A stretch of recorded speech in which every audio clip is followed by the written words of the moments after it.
Ladies and gentlemen, get ready, because today's special guest has one heck of a backstage rider. Minus 50 Celsius, 200 kilometers per hour wind. Minimum. Give a frosty welcome to His Imperial Majesty, the Emperor Penguin. And no, that's not some over-the-top nickname. This dude reaches up to 1.3 meters tall. Forget calling him a bird.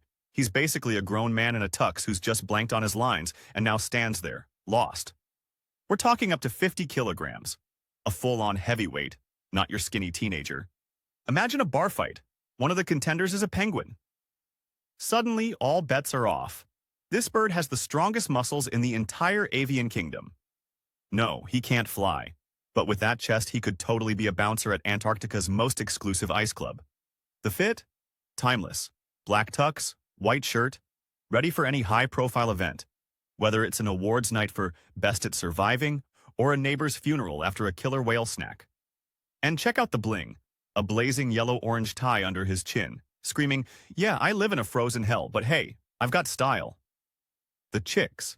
Imagine fuzzy gray dust balls, like someone shook out an old, dirty carpet and it started running around.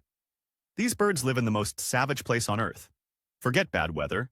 This is weather that straight up wants you dead. Antarctica. A place where compasses lose their damn minds and people build research stations just to prove how stubborn humans can be. Penguins? No central heating, no food delivery apps. How do they move? Sometimes they waddle along, like they just left the world's most pointless meeting.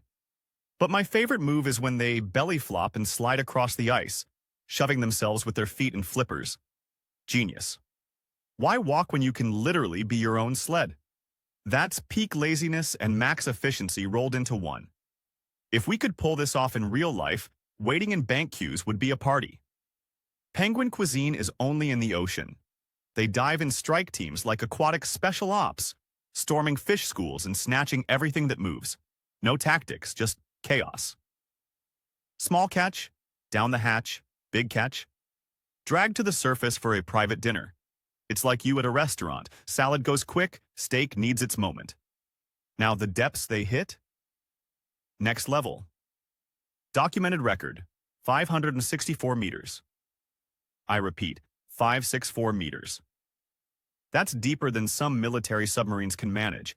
Yeah, Tuxbird here dives where humans send million-dollar robots, and all for a squid lunch. What does it take to get you off the couch? He'll go half a kilometer for a snack. Time underwater? Madness. Usually 5-10 minutes, but the record? Nearly 28 minutes. 28 minutes on a single breath. Most people can't last that long without checking their phone, and this savage just straight up doesn't breathe. How do they not freeze?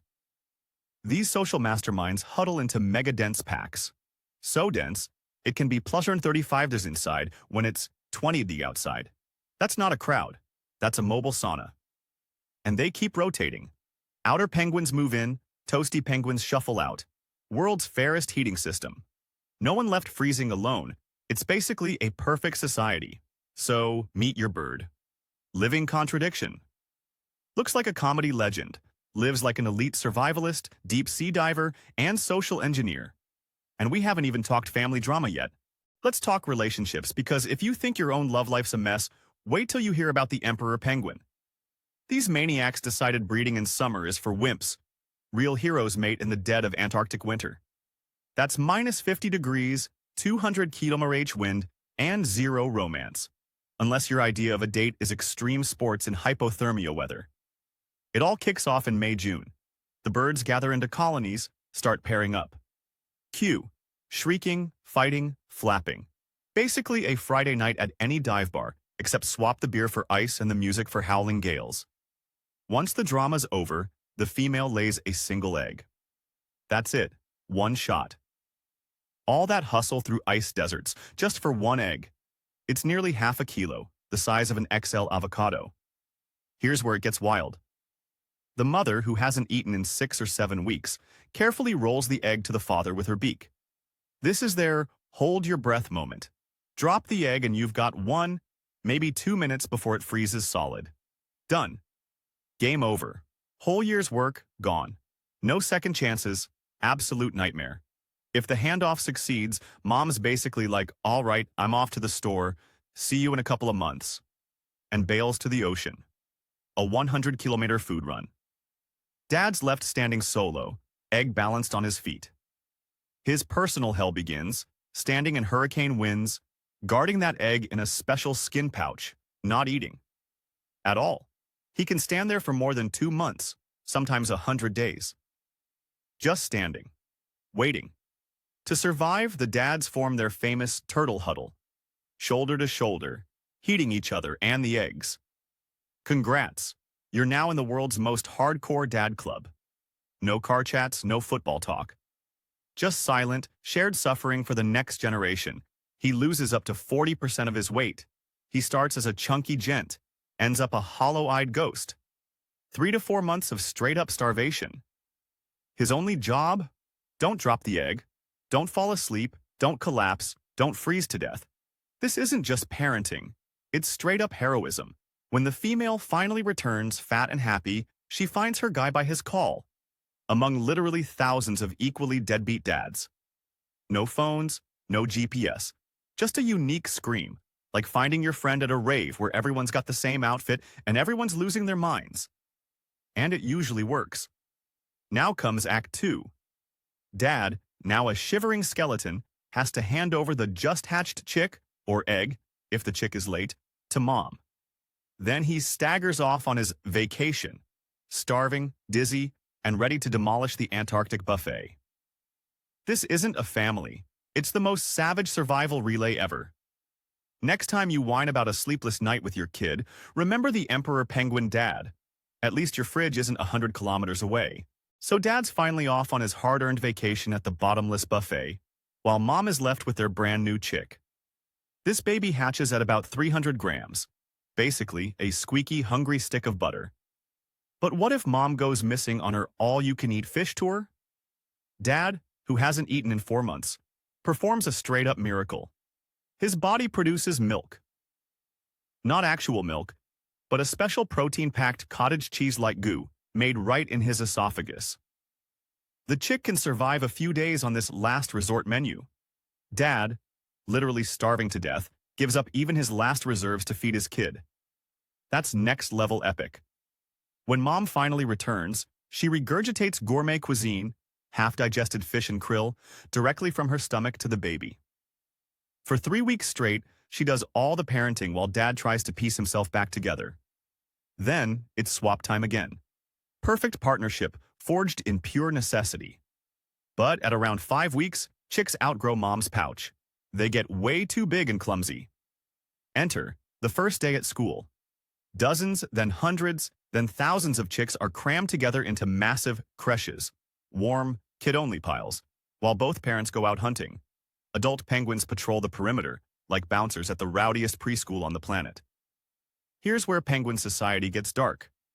Parents identify their junior by voice and feed only their own. Lost or weak chicks? Doomed. No one feeds anyone else's baby.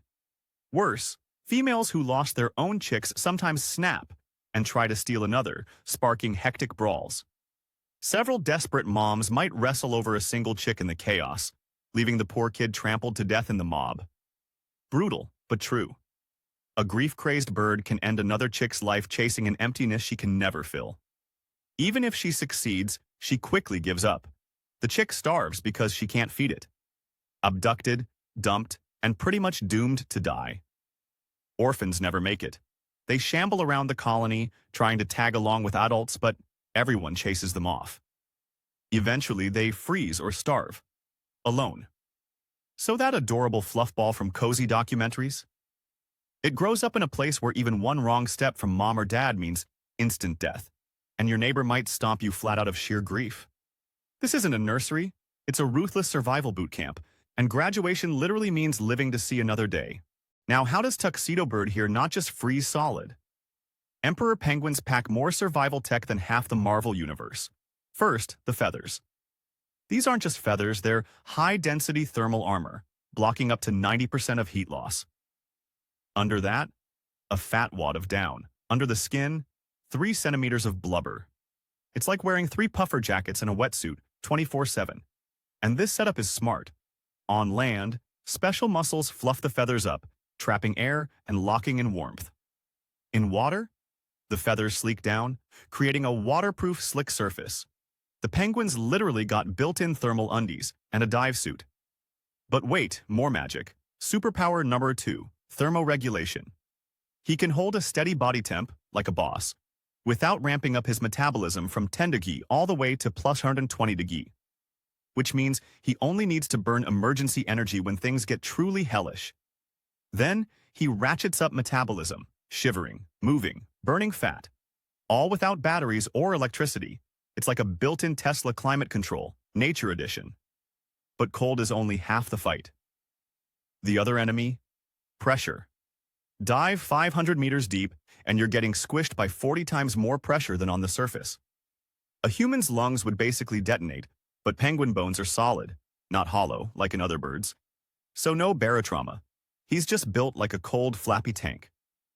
And when he dives, oxygen-saving mode activates. Heart rate drops to 15-20 BPM, blood flow to all non-essential organs shuts down. Brain and muscles keep running. Everything else? Power save mode. Imagine your phone's screen off, no notifications, but you can still call Uber. His blood has turbocharged hemoglobin and myoglobin. These can grab and hold oxygen at levels low enough to knock a person out cold. He works while you'd be blackout. But for all his superhero upgrades, the emperor penguin has a massive weak spot. He's a coward. Despite that baller name, he's a total scaredy cat. Scientists have tried tagging the birds. Can't do it. Any whiff of threat, the entire colony hits the panic switch. Chaos, trampled eggs, and chicks everywhere. Months of self-sacrifice, endless fasting, wiped out in one stampede. This survivor who eats blizzards for breakfast? Shook by any new anxiety. Suddenly, he's painfully relatable. You'd think the emperor penguin, with all that survival swag, would be untouchable. And sure, adults can live up to 25 years. In the water, though, things get dicey. Killer whales and leopard seals. Real apex stuff. The leopard seal? Straight out of nightmares. Huge. Brutal. An attack is usually a one-way ticket. On land, grown penguins are pretty chill. But the chicks? Not so much. Their number one nightmare, the giant petrel. This bird wipes out up to a third of all chicks in some colonies. For baby penguins, petrels are the legit boogeyman, and the parents can't always save them. So you'd think with all these hacks and relatively few predators, emperor penguins would be fine. Right? Nope. Now they've got a totally new enemy. The one thing they can't outswim, out-huddle, or out-dive. Us. Or more specifically, the mess we've made. Climate change. Their whole world is ice. They breed on it, nap on it, eat on it. Ice is their house, hospital, and dinner table. And now? The ice is vanishing. Antarctic sea ice has dropped off a cliff in recent decades. For emperor penguins, that's like someone literally removing the floor from your apartment. Scientists now talk about catastrophic breeding failure. Chicks don't get waterproof feathers in time, the ice cracks. They drop into the freezing ocean and either drown or freeze. Thousands die at once. Colonies vanish. Case in point. The famous Halley Bay colony, second largest in the world, lost almost every chick 3 years running, because the ice just didn't stick around. Birds that returned to this patch of ice for generations just gave up and left, because home stopped existing. This isn't just sad animal content. This is world-class tragedy. We're watching a species, perfectly engineered for the harshest planet on Earth, get demolished by something it can't fight. Penguins can outlast storms, survive months of starvation. But they can't grow feathers faster than we melt their continent. Prediction? Get ready for a gut punch. If meltdown keeps up, emperor penguins could lose up to 99% of their population by the end of the century. 99%. That's extinction, basically. This legend, honed by 40 million years of evolution, who survived ice ages and global disasters, could vanish in our lifetime. And the real kicker? The first to go might be the little guy in a tuxedo, all because the big guys in suits won't step up. Stand-up set's over. Not so funny at the end, huh?